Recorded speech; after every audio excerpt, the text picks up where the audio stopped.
number of occasions prove that the thought process, the attitude, the entire nature, tabiyat, the Abu Bakr Siddiq was similar to that of Rasulullah sallallahu alaihi wasallam. And that is why even after Rasulullah sallallahu alaihi wasallam, very few similarities came through in the short duration that he was the Khalifa. There was a clan, Banu Saqif, which came to Rasulullah sallallahu alaihi wasallam and they requested that they should be allowed that they leave Salah. And Rasulullah sallallahu alaihi wasallam refused, that there is no such excuse. There was a clan that came to Abu Bakr Siddiq and they requested that we should be granted the permission not to pay zakah. Abu Bakr Siddiq refused and said that we will go and do jihad with you if you are not going to agree.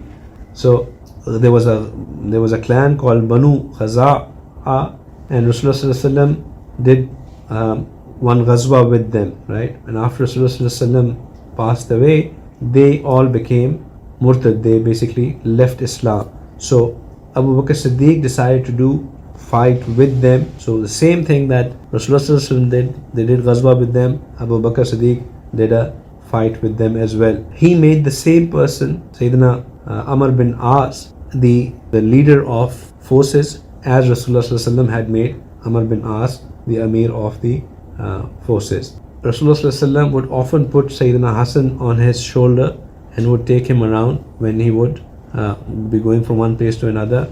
Sayyidina Abu Bakr Siddiq would, whenever he would come across Sayyidina Hassan, he would just put him on his shoulder and carry him around in the same manner as well, right?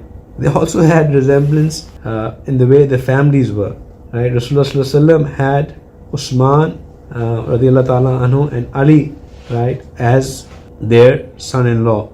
Abu Bakr Siddiq also had the Sabiqeen Awwaleen as their son-in-law.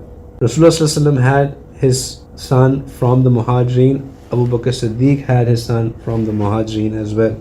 Sayyidina Usman, who was in Ashra Mubashra as well, he was the son-in-law of Rasulullah sallallahu alaihi wasallam, and Sayyidina Zubair, who was also Ashra Mubashra, was the son-in-law of Sayyidina Abu Bakr Siddiq as well. Similarly, there was resemblance in their children, and even in their children and children as well, there was resemblance. There was one occasion in which both of them was Imam of the same Salah as well. Sayyidina Abu Bakr Siddiq started the Salah, and then Rasulullah sallallahu alaihi wasallam came and joined the Salah, and Sayyidina Abu Bakr Siddiq moved back. Rasulullah sallallahu alaihi wasallam led that Salah towards the end. There's a very interesting incident that happened at the time of the Hijrah, that when they were climbing towards Ghar Sur, they didn't want to leave any footsteps behind. So Sayyidina Abu Bakr Siddiq was climbing on his toes, tiptoeing towards the top. So Rasulullah was also doing that, but he was finding it a bit difficult to do. So Sayyidina Abu Bakr Siddiq suggested to him that, Ya Rasulullah, why don't you come over my shoulders and I'll carry you to that place. So Sayyidina Rasulullah accepted that offer, and Sayyidina Abu Bakr Siddiq had the honor of carrying Rasulullah to the cave.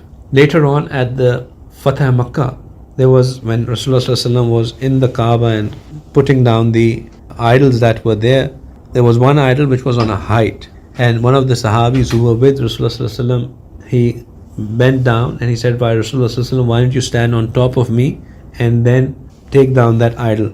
So Rasulullah said that you will not be able to take the load of Nubuwah. That if I stand on you, the load of Nubuwah is such that you will not be able to take that load. So he didn't get on his top. But on the top of Sayyidina Abu Bakr, he did, and over there he didn't.